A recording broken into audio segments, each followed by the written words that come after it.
أعوذ بالله من الشيطان الرجيم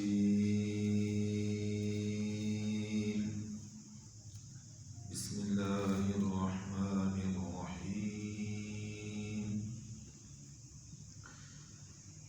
كتب الله لأغلبن أنا ورسلي إن الله قوي عزيز لا تجد قوما يؤمنون بالله واليوم الآخر يوادون من حاد الله ورسوله ولو كانوا آباءهم أو أبناءهم أو إخوانهم أو عشيرتهم أولئك كتب في قلوبهم الإيمان وأيدهم بروح منه ويدخلهم جنات تجري من تحتها الأنهار خالدين فيها رضي الله عنهم ورضوا عنه أولئك حزب الله ألا إن حزب الله هم المفلحون صدق الله العظيم۔ اللہ تعالیٰ نے لکھ دیا ہے کہ ضرور میں اور میرے رسول غالب ہو کر رہیں گے۔ بے شک اللہ تعالیٰ قوت والا غلبے والا ہے۔ نہیں پائے گا تو ان لوگوں کو جو ایمان لائے اللہ اور آخرت کے دن پر کہ دوستی رکھیں ان لوگوں سے جو مخالف ہیں اللہ اور اللہ کے رسول۔ اگرچہ وہ مخالفین قریبی رشتوں میں اپنے باپ ہوں یا اپنے بیٹے ہوں یا اپنے بھائی ہوں یا اپنا خاندان ہو، یہی مخلص ایمان والے ایسے ہیں کہ اللہ تعالیٰ نے ان کے دلوں میں ایمان کو لکھ دیا اور اللہ تعالیٰ نے ان کی روح کے ساتھ مدد کی ہے۔ اللہ تعالیٰ ان کو داخل کرے گا ان باغات میں جس میں نہریں چلتی ہیں، ہمیشہ رہیں گے اس میں۔ اللہ ان سے راضی اور یہ اللہ سے راضی۔ یہی لوگ ہیں اللہ کی جماعت۔ آگاہ ہو جاؤ، بے شک اللہ کی جماعت وہی کامیاب ہونے والی ہے۔ تو یہ سورہ مجادلہ کی آخری آیات ہے۔ اس میں اللہ تعالیٰ نے آداب بیان کیے ہیں، احکام بیان کیے ہیں اور منافقین کا حال بیان کیا ہے کہ ایک طرف دعوی ایمان رکھتے ہیں، دوسری طرف ان کے دوستانہ تعلقات ہیں کافروں کے ساتھ، اور پھر ان کے دل میں یہ ہے کہ اس طرح ہم اپنے آپ کو بھی بچا لیں گے اور کافروں کو ہم قوت بچا کر مسلمانوں پر غلبہ پا لیں گے۔ تو اللہ تعالیٰ نے اب آخر میں اس کا جواب دیا ہے کہ یہ تمہاری غلط خیالی ہے۔ اللہ تعالیٰ نے تو تقدیر میں یہ بات لکھ دی ہے کہ باطل پر میں اور میرا رسول غالب رہے گا، اور اللہ کے مقابلے میں غالب آ بھی کون سکتا ہے۔ حدیث میں آتا ہے اس آیت کے شان نزول کا پس منظر یہ ہے کہ عبداللہ ابن ابی جو منافقین کا بڑا سردار تھا، ایک دفعہ اس کی مجلس میں مخلص مسلمان بیٹھے ہوئے تھے تو آپس میں بات چیت چل رہی تھی مسلمانوں کے اجتماعی احوال کی۔ تو مکہ سے مسلمانوں کا کس طرح ہجرت کر کے مدینہ پہنچنا، پھر مدینہ میں جہاد کے لیے اللہ کا حکم آ جانا، کبھی بدر میں، کبھی احد میں، کبھی جو ہے وہ احزاب میں، کبھی ادھر قبیلے کے خلاف، کبھی ادھر کے قبیلے کے خلاف۔ تو یہ ساری چیزیں چل رہی تھیں۔ مسلمان اس تحریک کے پس منظر میں آپس میں بات کر رہے تھے۔ تو ایک آدمی نے کہا کہ اگر اللہ تعالیٰ ہمیں مکہ فتح کر دے، طائف فتح ہو جائے، مکہ فتح ہو جائے، طائف فتح ہو جائے، تو پھر روم اور فارس یہ بھی ہم فتح کر لیں گے۔ تو مکہ ان کا اپنا علاقہ تھا، طائف اپنا علاقہ تھا، اور یہاں کے قوم رہنے والی قبیلوں کی بنیاد پر تقسیم تھی، اور ہر ایک سردار اپنے قبیلے کا وہ حکمران تھا، اور گویا کہ جنگ قبائل کی تھی، کسی منظم اسٹیٹ کے ساتھ، کسی ملک کے ساتھ، کسی فوج کے ساتھ یہ صورت نہیں تھی عربوں میں قبائل کی۔ اور روم اور فارس مقابلے میں یہ تو اس وقت دنیا کی دو سپر طاقتیں مانی جاتی تھی، ان کی مسلح افواج تھیں، ان کے وزارت دفاع، ان کا وزارت خزانہ، وزارت خارجہ، وزارت مملکت، جس طرح آج کی اسٹیٹس ہیں اسی طرح ان کی پوری منظم اسٹیٹ تھی اس زمانے میں. اور کل جنہوں نے بھی یہ تفصیل سے گزرا ہے کہ فارس والوں کا قبضہ کتنی بڑی حکومت تھی اس وقت، اور کیسر روم والوں کی حکومت، وہ پورا یورپ اور شام، فلسطین، مصر، اس سارے علاقے پر رومیوں کی حکومت تھی. اور فارس والے یہ ایران، عراق، کوفہ، بصرہ، بغداد، یہ سارے علاقے پر ان کی حکومتیں تھیں. تو مسلمانوں میں سے کسی نے کہا کہ اگر اللہ تعالیٰ ہمیں مکہ فتح کر دے، طائف فتح ہو جائے، تو روم اور فارس کو بھی اللہ ہمیں فتح کر دے گا، وہ بھی ہمیں مل جائے گا. اب یہ بات ایسی عجیب لگتی تھی ظاہری نقشے کے اعتبار سے، جیسے آج کوئی کہے کہ ہمیں اللہ تعالیٰ نے اگر کشمیر آزاد کرا دیا، اگر ہندوستان ہمارے قبضے میں آ گیا تو ہم روس کو بھی فتح کر لیں گے، چین کو بھی فتح کر لیں گے، امریکہ کو بھی فتح کر لیں گے، فرانس کو بھی فتح کر لیں گے. ہم میں سے کوئی آدمی یہ بات کہے تو جو دنیا دار آدمی ہے، جہاد کا، دین کا اندر جو ایک جذبہ ہے وہ اس سے لابلد ہے، وہ ہم کو پاگل کہتا ہے. مولوی کا دماغ خراب ہے. امریکہ فتح کر سکتا ہے کوئی؟ روس فتح کر سکتا ہے کوئی؟ چین فتح کر سکتا ہے کوئی؟ تو صحابہ کی اپنی حالت تو تھی، کپڑے پھٹے ہوئے تھے، تلواریں جو دشمن کے مقابلے میں لے کر نکلتے تھے وہ بھی ٹوٹی ہوئی تھی. کپڑے کی ٹاکیوں سے تلواروں کو وہ پیوند کے طور پہ باندھتے تھے. گھوڑے ان کے کمزور تھے، جوتے ٹوٹے ہوئے تھے، روٹی کھانے کو نہیں ملتی تھی. اور غزوہ خندق کا جو واقعہ ہے، غزوہ خندق کا، کہ خندق جب کھودی جانے لگی تو ایک پتھر خندق کے دوران راستے میں آ گیا. اب اس کو توڑنا اور اس کو نکالنا بڑا مشکل تھا. صحابہ نے حضور کو بتایا، آپ صلی اللہ علیہ وسلم آئے، آپ نے ایک ضرب ماری زور کی، تو وہاں سے کچھ شعائیں نکلی نور کی. آپ صلی اللہ علیہ وسلم نے فرمایا اللہ اکبر، خواب کیسے برباد ہو گیا.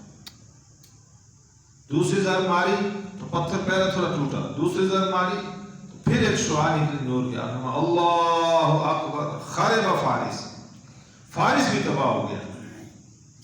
اور تیسری ضرب ماری تو پتھر مکمل ٹوٹ گیا. تو منافقین جو ساتھ تھے وہ دیکھ کر کہنے لگے یہ مسلمانوں کا حال دیکھو، دشمن کا خوف ہے، جان بچانے کے لیے خندق کھودی جا رہی ہے، روٹی کھانے کو نہیں ملتی، پیٹ پہ پتھر باندھے ہوئے، اور خواب دیکھ رہے ہیں روم کو فتح کرنے کا اور فارس کو فتح کرنے کا. تو عبداللہ ابن ابی کی مجلس میں بھی یہ بات چلی. عبداللہ ابن ابی بھی اسی طرح عجیب سمجھتا تھا یہ بات، اور مسلمانوں سے کہنے لگا جاؤ، تم نے روم اور فارس کو دیکھا ہی نہیں ہے، تم نے روم اور فارس کو پڑھا ہی نہیں ہے. یہ ایسے ہی جیسے کوئی آدمی لندن سے ہو کر آئے، امریکہ سے ہو کر آئے، فرانس سے ہو کر آئے، اور ہم تو نام سنتے ہیں، ہم تو ادھر نہیں گئے، تو ہم کہ ہم امریکہ کو فتح کریں گے. تجھے کہے گا جا، تو نے امریکہ دیکھا ہی نہیں، تو کیا امریکہ کیا ہے؟ امریکہ کی سپر طاقت، امریکہ کی قوت، امریکہ کا دفاعی جو اس کا شعبہ ہے وہ اتنا مضبوط ہے، تم کہاں پہنچ سکتے ہو؟ تو عبداللہ ابن ابی نے کہا تم کہاں، روم اور فارس کو تم کیا سمجھتے ہو؟ یہ اپنے عربوں کے جو اپنے علاقے فتح کیے، گاؤں کی سطح پر، قبیلوں کی سطح پر، دیہاتوں کی سطح پر، تم نے سمجھا روم اور فارس بھی کوئی دیہات ہے؟ وہ دیہات نہیں ہے، وہ دنیا کی سپر طاقتیں ہیں، تو ہمارے بس میں نہیں ان کو فتح کرنا. بس یہ بات ہو رہی تھی کہ کچھ دیر کے بعد اللہ تعالیٰ نے وحی نازل کی اپنے محبوب پر، اور اس بات کا جواب دیا گیا کہ تم یہ کہتے ہو کہ روم اور فارس فتح نہیں ہوگا، اور یہ نہیں ہوگا، وہ نہیں ہوگا. یاد رکھو ایک مقابلہ چل رہا ہے مسلمانوں کا اور کافروں کا. اور اس مقابلے میں مسلمانوں کی قیادت کر رہے ہیں امام الانبیاء حضرت محمد صلی اللہ علیہ وسلم، اور وہ اللہ کے نمائندے زمین کے اوپر اللہ کے دین کو غالب کرنے کی محنت کر رہے ہیں، وہ اللہ کے رسول ہیں۔ تو اللہ تعالیٰ نے فرمایا کتب اللہ لأغلبن انا ورسلی، آج سے نہیں کہہ رہا ہوں بلکہ جب سے میں نے زمین پر انسانوں کو دعوت دینے کے لیے، ہدایت پر لانے کے لیے اپنے نمائندے مقرر کیے ہیں رسول، تب سے بدی کا مقابلہ چل رہا ہے دین کے ساتھ۔ میں نے تب سے یہ لکھ رکھا ہے، لازم کر رکھا ہے کہ لأغلبن انا ورسلی، کہ میں اور میرا رسول اس مقابلے میں غالب رہیں گے۔ جیت کس کی ہوگی؟ اللہ اور اللہ کے رسول کی، بائی کسی کی جیت نہیں ہو سکتی۔ اور عالم نے لکھی ہے کہ بعض انبیاء اور رسول وہ تھے جن کو فقط دعوت کا حکم تھا، جہاد کا حکم نہیں تھا، اور بعض انبیاء اور رسول وہ تھے جن کو دعوت کے ساتھ جہاد کا حکم بھی تھا۔ تو حضرت نوح علیہ السلام کو دعوت کا حکم تھا، مقابلے میں جہاد کا حکم نہیں تھا، تو دعوت ہی دیتے رہے، انی دعوت قومی لیلا و نہارا، دن اور رات دعوت دیتے رہے، اجتماعی، انفرادی، خصوصی، عمومی گشتیں دعوت دیتے رہے۔ اور جب دیکھا کہ نہیں مان رہے تو جہاد کا حکم تو تھا نہیں، تو دعا ربہ، پھر رب سے دعا کی یا اللہ اب تو ان سے بدلا ہے۔ ایک صورت یہ تھی مقابلے کی، اور ایک صورت یہ ہے کہ اللہ تعالیٰ نے دعوت کا حکم بھی دیا رسول کو، اور دعوت کے ساتھ جہاد کا حکم بھی دیا، جس طرح حضرت داؤد علیہ السلام، حضرت سلیمان علیہ السلام، حضرت موسیٰ علیہ السلام، اور اسی طرح حضرت محمد صلی اللہ علیہ وسلم، اللہ نے جہاد کا حکم بھی دیا۔ تو فرمایا جن کو اللہ نے صرف دعوت کا حکم دیا تھا وہ غالب ہوں گے دشمن پر، کس طرح؟ فرمایا دلیل کی دنیا میں، مناظرے میں جب دلائل پیش کیے جاتے ہیں تو دلائل کی دنیا میں وہ رسول اپنی دعوت میں غالب رہیں گے، دین کو غالب کیا جائے گا، باطل کے دلائل نیست و نابود ہو جائیں گے، باطل کے دلائل کی کوئی حیثیت نہیں رہتی۔ یہ عدالتوں میں کیا ہوتا ہے؟ یہاں بھی دلائل ہوتے ہیں، مقدمات میں دلائل پیش کی جاتے ہیں مدعی اور مدعا علیہ کے، تو دلائل میں جس طرف غلبہ ہو مقدمہ اس کے حق میں چلا جاتا ہے۔ اللہ جل شانہ نے فرمایا یہ دنیا کے میدان میں مقابلہ چل رہا ہے، اگر دلائل کی دنیا میں عقیدہ توحید کے دلائل شرک کے مقابلے میں غالب رہیں گے، عقیدہ رسالت کے دلائل منکرین رسالت کے مقابلے میں غالب رہیں گے، عقیدہ آخرت کے دلائل منکرین آخرت کے مقابلے میں غالب رہیں گے۔ اور جن انبیاء اور رسول کو اللہ نے دعوت کے ساتھ جہاد کا حکم بھی دیا تو فرمایا کہ وہ میرا رسول اور میں جس طرح دلائل کی دنیا میں غالب ہیں، اسی طرح مقابلے میں جہاد کے اندر بھی ہم غالب رہیں گے۔ ہم کیا رہیں گے؟ دیکھو حضور صلی اللہ علیہ وسلم کو اللہ تعالیٰ نے 13 سال مکے میں صرف دعوت دی، جہاد کا حکم نہیں دیا۔ جب 13 سال مکے میں پورے ہوئے اور ہجرت کا حکم آ گیا اور مدینہ چلے گئے، ایک چھوٹی سی ریاست وجود میں آئی، اللہ نے جہاد کا حکم دے دیا۔ تو اب پہلے صرف ایک مقابلہ تھا دلائل کی دنیا میں، جب مدینہ پہنچے تو مقابلہ ڈبل شروع ہو گیا، دلائل بھی دینے ہیں اور تلوار بھی اٹھانی ہے، تو مقابلہ شروع ہو گیا۔ بدر میں اللہ نے اپنے رسول کو غالب کر دکھایا، احد میں اللہ نے غالب کر دکھایا، احزاب میں اللہ نے غالب کر دکھایا، خیبر میں اللہ نے غالب کر دکھایا، اور پھر فتح مکہ میں اللہ نے اپنے رسول کو اس قوم پر غالب کیا جس قوم نے حضور کو ہجرت پر مجبور کیا تھا۔ پھر اللہ نے اپنے رسول کو طائف میں غالب کیا جس قوم نے حضور کو پتھر مارے تھے، سب علاقے فتح ہوئے۔ اور پھر اللہ نے اپنے رسول کو پورے جزیرۃ العرب میں غالب کیا، اور آپ نے آخری وقت دنیا سے جاتے ہوئے جو وصیتیں کی ان میں یہ وصیت کی تھی اخرج الجہود والنصارى عن جزیرۃ العرب، یہود و نصارہ کو جزیرہ عرب سے نکال دو، اس لیے کہ عرب کے اندر دو دین اکٹھے نہیں رہ سکتے، صرف ایک دین اسلام رہے گا۔ آج ہماری زندگی کیوں ہے؟ کہ ہم نے ان خنزیروں کو باہر سے اٹھا کر اپنے ملک میں لا کر رکھایا ہے، ہم نے اپنی آزادی ان کے قدموں میں ڈالی ہے، ہمارا مال و متاع سب لوٹ کر یہ لے گئے اور ہمارے اثاثوں پر ان کی نسلیں تربیت پا رہی ہیں، اور شیطان ہمارے نمائندے ہمیں ان سے ڈرا رہے ہیں، ہمارے حکمران ہمیں ان سے ڈرا رہے ہیں۔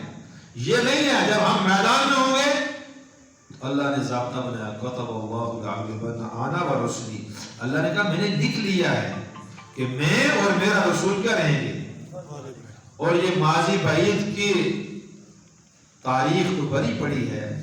ابھی دیکھو کل کا واقعہ 2001 میں امریکہ کس طرح پوری قوت لے کر منافقین اور کافرین سب سیاسی ایک پورا ٹولہ لے کر 45 سے زیادہ ممالک افغانستان کے نہتے مسلمانوں پر حملہ آور ہوئے نا، اور ان کی حکومت ختم کر دی گئی، اور دنیا مسلمانوں کی، عوام مسلمانوں کی وہ امریکہ کی گود میں لیٹ گئی تھی۔